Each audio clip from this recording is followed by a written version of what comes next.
You want to grab both your 2x6s and put them right next to the tire. And after you get them right next to the tire is about 2.5 inches off the ground. You want to grab a pry bar, put it up against the 2x6 and underneath the tire, and then just basically put pressure up and down on the tire to see if you got any type of popping on the inside, on the upper ball joint area, or the lower side ball joint area. If you do have some popping and you can't identify which side it's coming out of, or you can also, while you're prying on the tire, be checking to see if there's any play on the wheel bearing as well.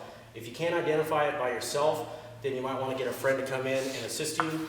While you're pushing up and down, they can go underneath or from the top side, either way, and look and see if there's any play. Dry will come around on the top side and look in there, plus put his hand on the upper ball joint. So while I'm putting pressure up and down, trying to make it move, he'll see if there's any type of movement. From there, on the wheel bearing, he can also peek around while he's looking on there, and from the top or from the side.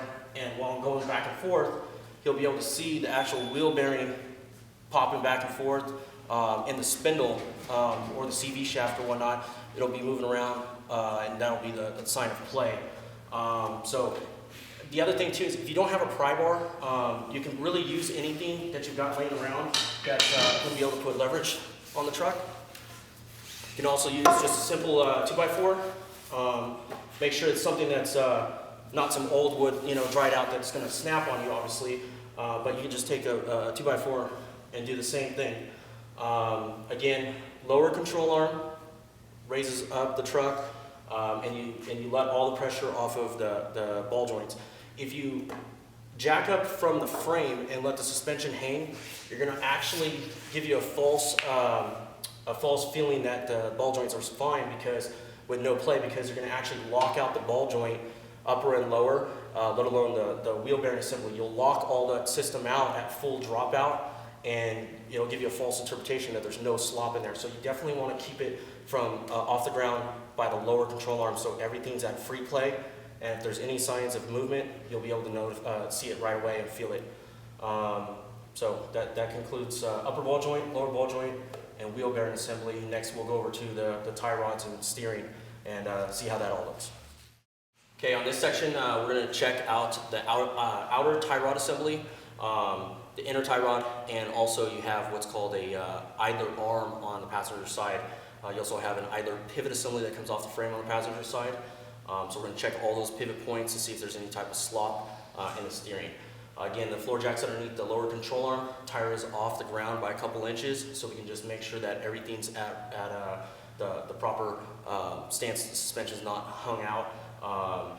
And the other side, the driver's side, is on the ground, so there's pressure applied on that. So if there's any type of slop on this side, we're going to easily identify it right away.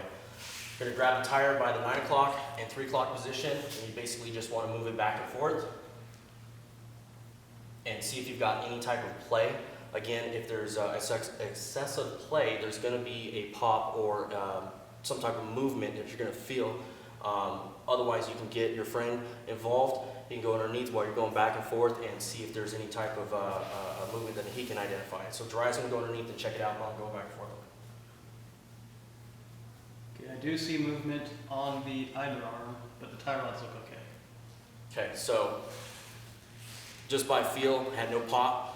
There was a little bit of flexing going back and forth, and Dry said that the idler arm is showing movement back and forth.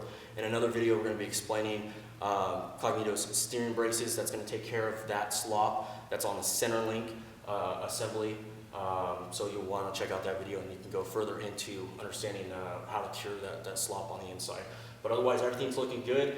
Now that we're done checking everything out, we're going to go ahead and pull the floor jack out, put the truck on the ground, and then we're just going to basically go back over to the driver's side and start over again from the beginning, putting the floor jack under, check that side, and then we'll put the truck on the rack and go further into it.